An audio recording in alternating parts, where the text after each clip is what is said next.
Hey everyone, welcome back to my channel. So in today's video, my last video of the decade, I'm going to show you how I transformed my blow-dried hair into this beautiful flexirods set. So today I'm using my orange and grey flexirods, and the styler that I'm using today is by Aunt Jackie's from the Grapeseed collection, and it's called the Frizz Patrol Setting Mousse. So as per usual, I put my hair into workable sections, I grab small to medium sized pieces, apply my product, and then I apply my rod.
If you like this video, give it a thumbs up, subscribe if you haven't already, and hit that notification bell so you know when I'm going to post next. In the new year, I hope to have some fresh new content, so stay tuned for that.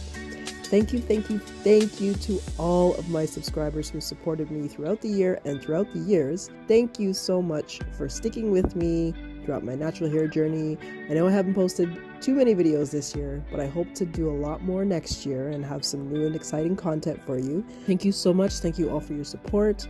I hope you guys had a great holiday. Happy New Year, and I'll see you guys soon. Bye.